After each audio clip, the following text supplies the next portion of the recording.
We're here because free speech is under attack. We're here because people are being convinced that socialism works. We're here because people are being judged guilty until proven innocent.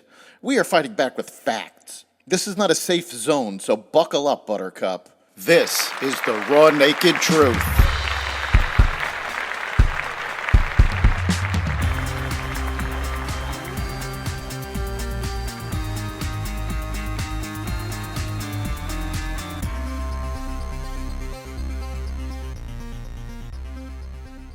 Pro-Hamas demonstrations in New York, Christians targeted in Nigeria, political opponents killed in Iran, and more. Welcome to the Raw Naked Truth. I'm your host, Eric Lopkin, and here's the news you need to know. As Yogi Berra said, it's deja vu all over again. Masked pro-Hamas protesters demonstrated on Tuesday outside one of the entrances to Columbia University, chanting Free Palestine and holding signs urging the Ivy League school to divest from death as students are trying to get to their first day of classes. The demonstrations come after a series of protests rocked the New York City-based university this past spring, which generated worldwide media attention and more than 100 arrests. The anti-Israel activity also comes just days after Hamas killed 6 hostages, including 23-year-old Israeli-American Hirsch Goldberg Polin. Hamas had been holding them captive and continues to hold nearly 100 others since they carried out terror attacks in southern Israel on October 7, 2023. At least one protester was captured on video being arrested on Tuesday, while other demonstrators were observed pushing barricades and getting into a scuffle. A second male individual was then taken into custody outside Barnard College, which is across the street from Columbia. The demonstrations began as peaceful, with protesters walking around in a circle on a sidewalk near one of Columbia's entrances in Upper Manhattan. A new United Nations report determined that executions surged in Iran during the month of August, leading experts to urge the country's governments to stop the unlawful spree. We are deeply concerned by this sharp rise in executions, UN experts, including representatives of the Human Rights Council, said in a press release from the Office of the High Commissioner on Human Rights.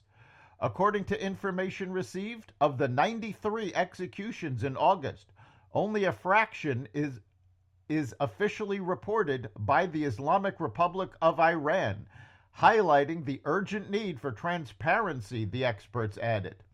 The UN reported that nearly half of all executions carried out last month occurred in response to alleged drug offenses, which the experts stressed went against international standards. In fact, the majority of executions were politically motivated, with charges created to attempt to justify the executions. The Department of Justice on Tuesday unsealed criminal charges against Hamas chief Yahya Sinwar and other leaders of the brutal organization over the terrorist atrocities of the October 7, 2023 massacre.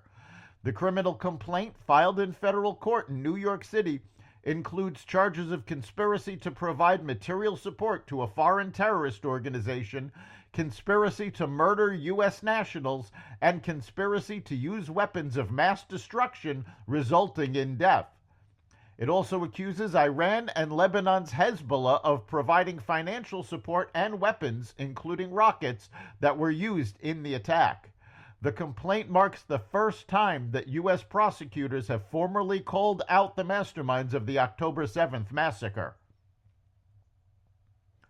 A former deputy chief of staff to New York Governor Kathy Hochul was arrested and charged Tuesday in a decades-long scheme to use her state government positions to do the bidding of the Chinese government.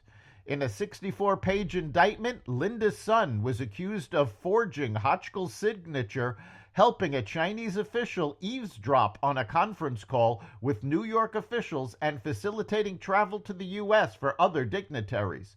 In exchange, Son, 41 years old, got a taste of the good life. Federal prosecutors said Chinese officials lavished her and her family with millions of dollars in kickbacks, paid for their travel and sent them Nanjing-style salted ducks to dine on. She and her husband used the cash to purchase their $4.1 million Manhasset, New York home, a condo in Hawaii, and luxury cars, including a 2024 Ferrari, according to prosecutors. The Brooklyn U.S. Attorney's Office charged Sun, a Chinese-born U.S. citizen, with 8 criminal counts, including conspiring to act as illegal foreign agents, visa fraud, and conspiring to launder money. Her husband, Chris Hugh, was also charged with bank fraud and money laundering conspiracies. The couple was arrested Tuesday at their Long Island home.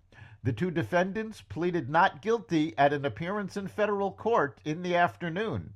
Sun's bond was set at $1.5 million. NYPD sources estimate that 75% of the people arrested in Midtown Manhattan for violent crimes are migrants. And thanks to New York's status as a sanctuary city, local police are not allowed to coordinate with ICE when suspects are believed to have entered the U.S. illegally. Migrants who are arrested remain eligible for the government giveaways that have already cost New York over $1 billion. Christians are deliberately targeted, as well as Christian communities, their livelihoods, faith leaders, and places of worship, according to the report by Open Doors International, a faith-based nonprofit working to raise awareness of global persecution, aiming to mobilize prayer support and action among Christians. Christians are reportedly becoming an endangered species in Nigeria, the report says. Last year alone, in Nigeria, there were more people that were killed because of their Christian faith than all other places in the globe combined.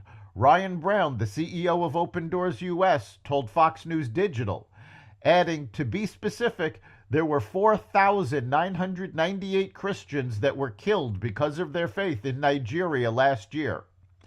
In testimonies recorded for the Open Doors International report, titled No Road Home, attacks on Christians are said to have been carried out by Islamist terrorist groups Boko Haram and the Islamic State of West Africa province, and predominantly Muslim Fulani militants who originally were herdsmen. When the Fulani gunmen came to attack, they could be heard shouting, Allah Akbar, we will destroy all Christians, one interviewee claimed in the report. Another added, the Fulani started to shoot, burning houses. They burnt our animals and maize plants. A Russian airstrike in Ukraine killed more than 50. The strike, which hit a military institute and hospital and injured 271 others, was the deadliest airstrike in Ukraine this year, officials said. The attack underscored Ukraine's lack of air defense systems, which President Volodymyr Zelensky has repeatedly urged Western nations to supply. Meanwhile, Russian President Vladimir Putin visited Mongolia, where he should have been arrested because Mongolia is a member of the International Criminal Court, which has a warrant out for Putin's arrest. Instead, the country reportedly rolled out the red carpet for the Russian leader. That's the Raw Naked Truth. You can catch every episode of the Raw Naked Truth at xvadio.com, the Apple Podcasts app, Google Podcasts, Spotify, iHeartRadio, Audible, Amazon Music, and other platforms that respect freedom of speech. We'll see you next time.